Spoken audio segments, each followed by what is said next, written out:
Esta liga siempre ha sido moldeada por talentos excepcionales. Destreza, potencia, precisión, combinaciones raras y codiciadas. Simplemente un conjunto de superestrellas que hacen brillar la NBA a los ojos del mundo.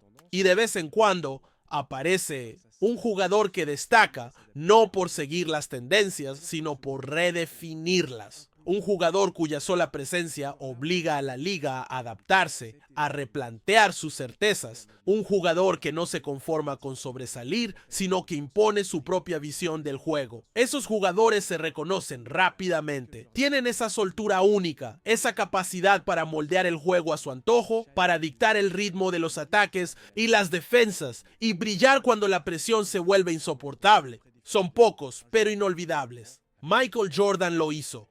Kobe Bryant lo hizo, y hoy un nuevo nombre se impone en esa línea: Shai Gilgeous-Alexander, el mejor jugador del mejor equipo de la NBA. Un jugador nacido para anotar que se niega a someterse al modelo predefinido de la liga. Un jugador contracorriente cuyo juego impone respeto, sin prisas, sin movimientos inútiles. Solo una danza controlada, un equilibrio perfecto entre dominio y soltura. Una ciencia del movimiento que pocos entienden y muchos critican. Estamos viendo a una leyenda en formación con una visión propia, como si el tiempo se ralentizara a su alrededor. Música finaliza con estilo. Miren esto, ya tiene el cambio defensivo. ¿Qué va a hacer? Conduce, se detiene. Tiro sedoso de Alexander. Alexander gira, entra y anota. Esto es simplemente impresionante. Aplausos. Pero, porque siempre hay un pero cuando estás en la cima de la NBA, te acusan de ser demasiado afortunado, egoísta, desleal, blando, arrogante o simplemente sobrevalorado. Y Shai no es la excepción. Sus actuaciones XXL y sus victorias generan dudas. Muchos creen que no es más que un oportunista del sistema actual de la NBA, con un estilo de juego problemático. Según ellos, se beneficia de una NBA deteriorada. Entonces, ¿es cierto o es una acusación injusta? Primero, hay que saber que Shai es producto de una decisión deliberada de la NBA.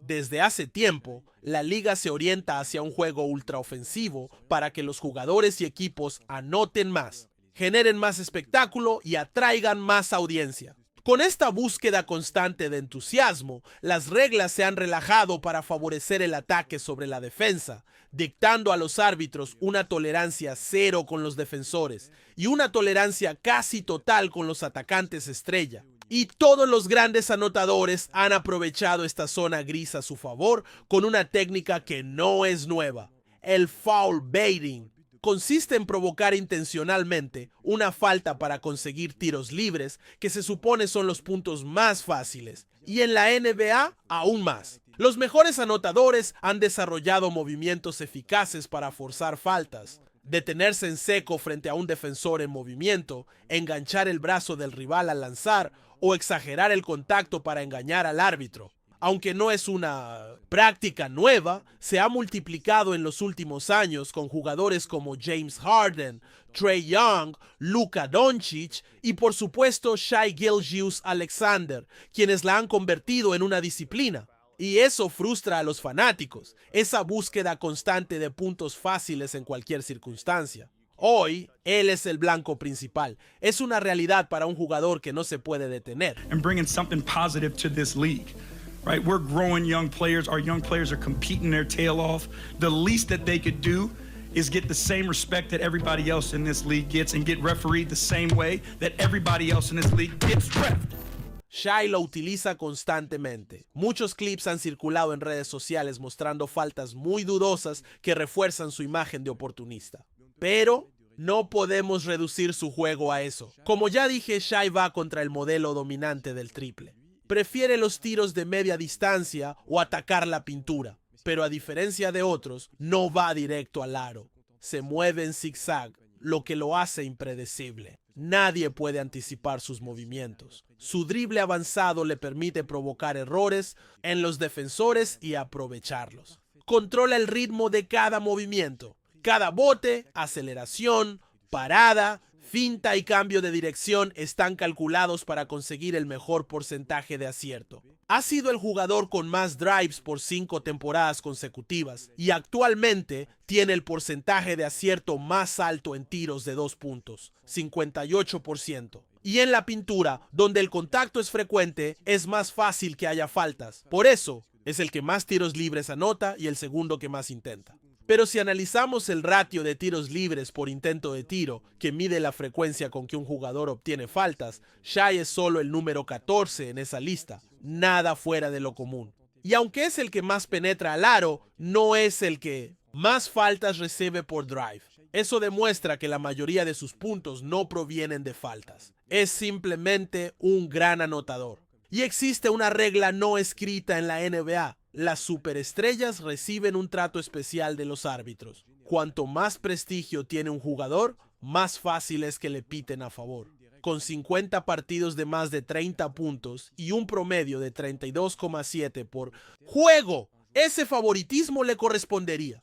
Veamos todos los jugadores desde el año 2000 que promediaron más de 30 puntos por temporada. Si los clasificamos por intentos de tiros libres, Shai está en el puesto 20. Eso significa que consigue menos tiros libres que la mayoría de los otros grandes anotadores. Mantiene su promedio sin depender excesivamente del tiro libre, a diferencia de otros como Harden o Embiid, que superaban los 10 tiros libres por partido. Los jugadores con promedios similares al suyo tiraban en promedio 10,06 tiros libres y Shai apenas 8,8.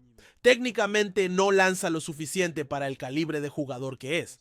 Y aquí es donde entra la comparación entre el jugador ético y el no ético. ¿Qué es un jugador no ético según los medios? Un tramposo, alguien que ve el juego como un sistema que hay que explotar. James Harden transformó el contacto en arma. Embiid provoca faltas buscando más el cuerpo que el balón. Shai, en cambio, ha encontrado un camino más sutil. Juega con el ritmo, el tiempo y la sorpresa. Provoca faltas casi sin contacto. Es idóneo como un actor. Estos perfiles inventan métodos para llevar el sistema al límite, haciendo del baloncesto un juego de ajedrez en 3 dimensiones: físico, técnico y reglamentario.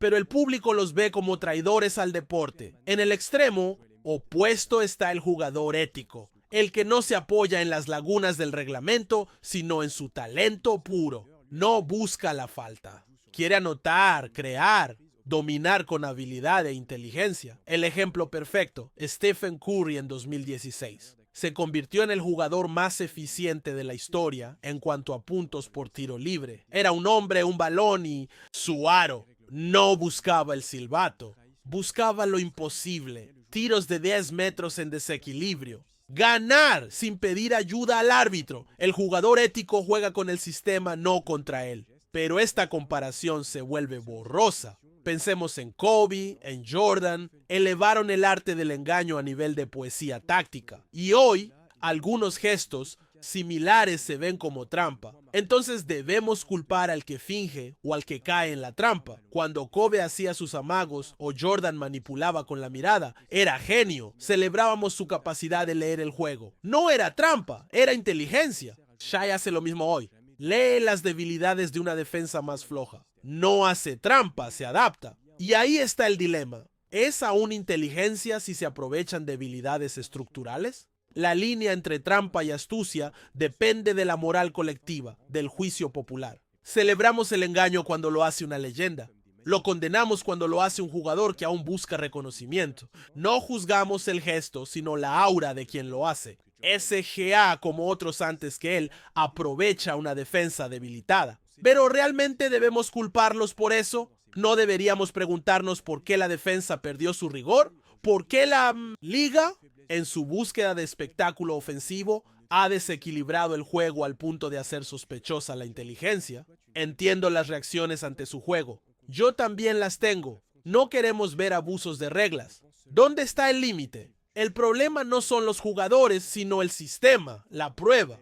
Los Juegos Olímpicos de París. La belleza del baloncesto se vio cuando los mejores se enfrentaron por sus países, sin abusos. Baloncesto puro, donde el arbitraje no es protagonista, solo armoniza. Y eso es todo. Nada de trato preferencial. Los árbitros siguen el reglamento al pie de la letra y sinceramente es un placer. Las reglas y arbitraje FIBA podrían ser la solución para regular este tipo de juego. También se propuso una nueva regla, la penalización por simulación ofensiva. Si un jugador simula sin intención real de lanzar, se le sanciona y el equipo rival recibe un tiro libre y la posesión. Ya existe una penalización por flopping, pero no es tan severa ni aplicada de forma constante. Aquí hay un ejemplo. Perfecto. SGA verifica dónde está el defensor y luego hace un movimiento exagerado para generar una falta. Intenta más engañar al árbitro que lanzar realmente. Esta nueva regla sería una disuasión eficaz. Algunos quieren cambiar la relación riesgo-recompensa de la liga, imponiendo multas por cada flopping ofensivo o defensivo. Pero eso ya existe. Sí, desde que se introdujo esa regla, se multa con $2,000 por flopping. Pero para jugadores que ganan millones, eso no es nada. Sumando todas las multas de la temporada pasada, $52,000. Esta temporada, $6,000. En total, eso representa apenas el 0,4% del salario promedio en la NBA. Nada. Según la tercera ley de Newton, toda acción tiene una reacción igual y opuesta. Tal vez sea hora de que la NBA responda proporcionalmente a la epidemia de simulaciones y la relajación defensiva, porque esta vez le podría costar caro. Gracias por escucharme. Me encantaría conocer tu opinión. Suscríbete si te gusta mi contenido y nos vemos en el próximo.